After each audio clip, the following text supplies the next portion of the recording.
अल्हम्दुलिल्लाहि रब्बिल आलमीन वस्सलातु वस्सलामु अला सय्यिदिल मुरसलीन अम्मा बाद फ़अऊज़ु बिल्लाहि मिनश शैतानिर रजीम बिस्मिल्लाहिर रहमानिर रहीम अस्सलामु अलैकुम वरहमतुल्लाहि वबरकातुहू।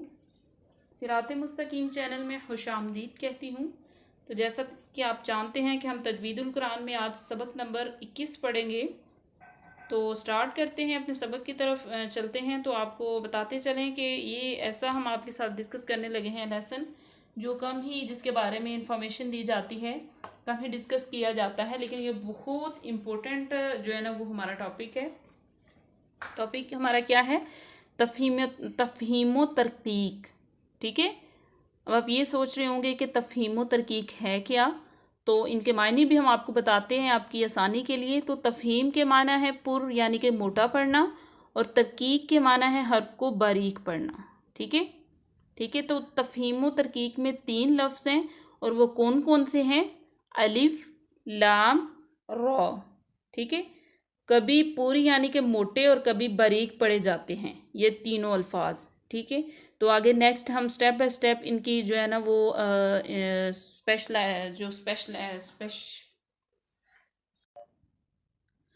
बिस्मिल्लाह अल्हम्दुलिल्लाहि रब्बिल आलमीन वस्सलातु वस्सलामु अला सय्यिदिल मुरसलीन अम्मा बाद फ़अऊज़ु बिल्लाहि मिनश शैतानिर रजीम बिस्मिल्लाहिर रहमानिर रहीम अस्सलामु अलैकुम वरहमतुल्लाहि वबरकातुहू।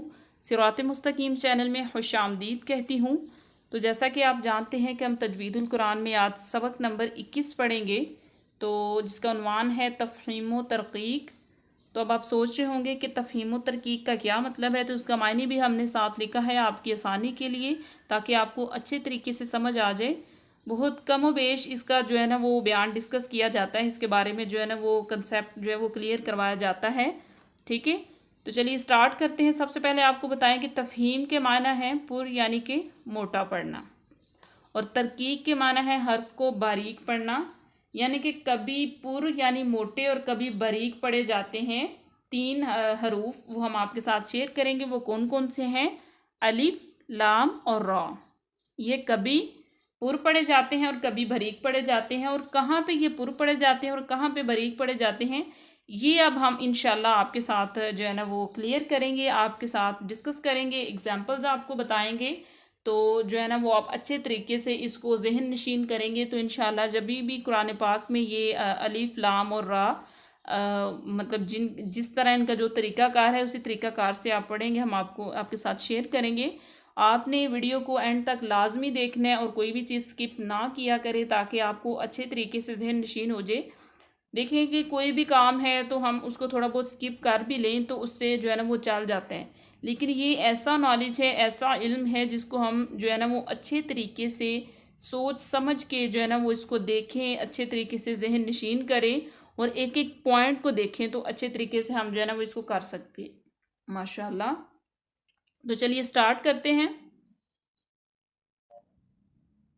अब यहाँ पे सबसे पहले पहले हम अलिफ को ले लेते हैं। अलिफ से पहले अगर पुर हर्फ आ जाए तो अलिफ को पुर, और बारीक हर्फ आ जाए तो अलिफ को बारीक पढ़ेंगे। देखिए कितना वाज़िया और आसान अल्फाज में बता दिया गया है कि अलिफ से पहले अगर कोई पुर हर्फ आ जाए यानी कि मोटा पढ़े जाने वाला हर्फ आ जाए तो अलिफ को पुर यानी कि मोटा पढ़ा जाएगा, और अगर अलिफ से पहले कोई बारीक हर्फ आ जाए तो उसको बारीक पढ़ा जाएगा। इंशाल्लाह नेक्स्ट हम इसकी एग्जांपल्स भी शेयर करेंगे। जो है ना वो कोशिश तो यही थी कि अब इसके साथ ही एग्जांपल लिखें, लेकिन जो है ना वो हमने बयान एक जगह पे लिख लिया और एग्जांपल एक साइड पे लिख लिए हैं, तो वो इंशाल्लाह हम आपको क्लियर कर देंगे कि ये कौन सी और किस किस की एग्जांपल हैं। ठीक है, तो नेक्स्ट है लाम।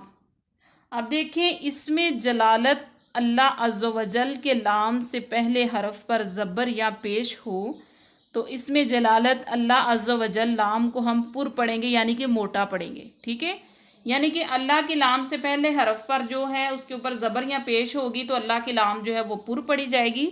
और अगर इसमें जलालत अल्लाह अज़्ज़ व जल के लाम से पहले हर्फ के नीचे ज़ेर हो तो इसमें जलालत अल्लाह अज़्ज़ व जल के लाम को बारीक पढ़ेंगे।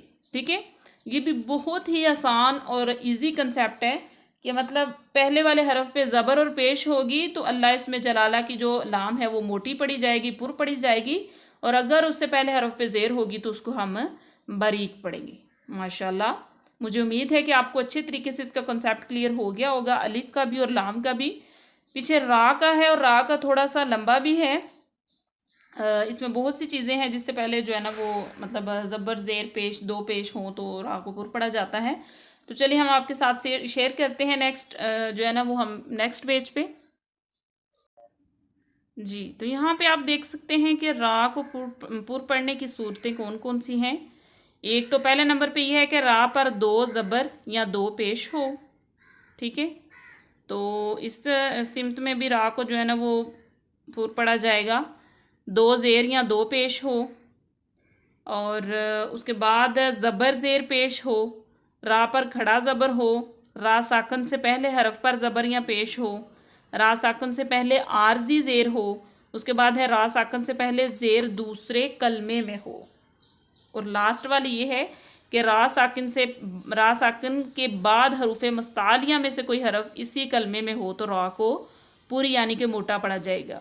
ठीक है, एक दफ़ा फिर मैं आपको क्लियर कर देती हूँ कि यहाँ पे हमने ये दो ज़बर लिख दिया है, बल्कि ये है कि रा पर ज़बर या पेश हो।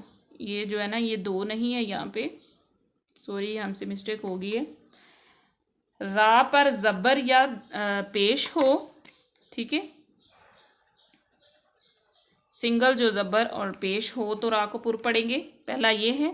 दूसरा ये है कि दो ज़बर या दो पेश हों तो रा को पुर पढ़ा जाएगा। तीसरा ये है कि रा पर खड़ा ज़बर हो। ठीक है, खड़ा ज़बर हो तो रा पर खड़ा ज़बर हो। उसके बाद है चौथे नंबर पे ये है रा साकन से पहले हरफ पर ज़बर या पेश हो, रा साकन से पहले आर्जी ज़ेर हो। उसके बाद है रा साकन से पहले ज़ेर दूसरे कलिमे में हो। तो लास्ट वाला ये है कि रा साकन के बाद हरूफ मुस्तालिया में से कोई हरफ उसी कलमे में आ जाए तो रा को हम पुर पढ़ेंगे यानी कि मोटा पढ़ेंगे। ठीक है, ये एग्जाम्पल्स में आप जो है ना वो अच्छे तरीके से जान लेंगे। तो रा साकन को बारीक पढ़ने की सूरतें रा के नीचे ज़ेर या दो मतलब रा के नीचे ज़ेर या दो ज़ेर हों, रा साकन से पहले ज़ेर असली उसी कलमे में हो और रा साकन से पहले याए साकना हो। माशाल्लाह, मुझे उम्मीद है कि आपको अलिफ लाम और रा का कंसेप्ट अच्छे तरीके से क्लियर हो गया होगा कि इसको हमने कहाँ पे पुर पढ़ना है, कहाँ पे हमने बारीक पढ़ना है। ठीक है, तो नेक्स्ट हम इसकी एग्जांपल ले लेते हैं। जी, तो माशाल्लाह हमने यहाँ पे एग्जांपल लिख ली हैं। तो हम आपके साथ एक जो है ना इनका पेज भी शेयर कर देंगे। अभी हमने फ़िलहाल बहुत कम मिसालें लिखी हैं, तो उसमें से आप खुद ढूंढेंगे कि कौन कौन सी मिसाल कहाँ कहाँ पे अलिफ की भी हमने लिखी हैं, लाम की और रा की भी। और जहाँ पे मोटा पढ़ा जा रहा है वो लहदा है और जहाँ पे बारीक पढ़ा जा रहा है वो लहदा है। ये वाली जो तीन लाइनें हैं ये मोटी हैं और ये वाली जो है बारीक की हैं। अब देखें यहाँ पे कौफ मोटा पढ़ा जाएगा, हरूफ मुस्तालिया में से है तो इसका अलिफ जो है वो भी मोटा पढ़ा जाएगा। कौल सिरोत, सिरा भी मोटा है, सिरोता क्योंकि रा के ऊपर ज़बर है। सिरोता, सिरोजन, यहाँ पे जो है ना वो हमने मीम ले लिए क्योंकि मीम बारीक है, लेकिन ये एग्जाम्पल जो है हमारी बारीक में आएगी, हम यहाँ पे नहीं पढ़ेंगे, गलती से हमने लिख दी है। गैन भी मोटा है, गौसिकिन, देखिए हम इसको ग तो नहीं ना कर रहे, गौसिकिन, यानी कि जिस तरह हर्फ मोटा पड़ा जा रहा है उसी तरह अलिफ भी उसके साथ मोटा पड़ा जाएगा। और जहाँ पे जो हर्फ है वो बारीक होगा वहाँ पे अलिफ भी बारीक होगा ईज़िली। उसके बाद है अलिफ, इसमें जलाला की लाम, अल्लाह अज़्ज़ा वजल के नाम से पहले ज़बर है तो इसको मोटा पढ़ेंगे। अल्लाहु, फल्लाहु, इन्नल्लाहु, इन्नल्लाहु, मिनल्लाहि, मिनल्लाहि, यानी कि ये सारी हमने ज़बर की ले ली हैं। पेश का भी कोई हो तो वो भी जो है ना वो फॉर एग्ज़ाम्पल रसूलुल्लाहि, रसूलुल्लाहि, तो तभी भी लाम जो है इसमें जलाला अल्लाह अज़्ज़ा वजल की लाम जो है वो मोटी यानी कि पुर पड़ी जाएगी, सिवाय ज़ेर के। ज़बर और पेश जो होगी वो पहले होगी तो अल्लाह की लाम जो है वो मोटी पड़ी जाएगी। ठीक है, अब रा की मिसालें ले लेते हैं। इब्राहीम, इब्राहीम, रा के ऊपर खड़ा ज़बर है। आरशुन, रा से पहले रा साकिन से पहले ज़बर है तो फिर भी इसको मोटा पढ़ेंगे। आरशुन, रा साकिन से पहले पेश है तो इसको फिर भी मोटा पढ़ेंगे। तुरजिऊन, तुरजिऊन, अम सबरना, अम सबरना, माशाअल्लाह। तो चलिए एग्जांपल ले लेते हैं। बरीक अलिफ, बरीक लाम और बरीक रा की। अब देखिए काफ बरीक है, काफ बरीक है तो उसके साथ अलिफ है, ये भी बरीक पढ़ा जाएगा। काना मैलन, ये वाली एग्जांपल जो हमने यहाँ पे लिखी थी ये यहाँ पे आनी थी, तो हमने यहाँ पे लिख दी मैलन। मफैज़न, हम इसको मफो तो नहीं ना कर रहे, हम मफैज़न, ठीक है, बारीक पढ़ रहे हैं, ठीक है। उसके बाद है लिल्लाही, लिल्लाही नहीं करेंगे, लिल्लाही, क्योंकि लाम इसमें जलाला से पहले ज़ेर है, ठीक है। उसके बाद है बिल्लाही, बिस्मिल्लाही, बिस्मिल्लाही। लास्ट वाली लाइन पे जो एग्जाम्पल है वो रा बारीक पढ़े जाने वाली हैं।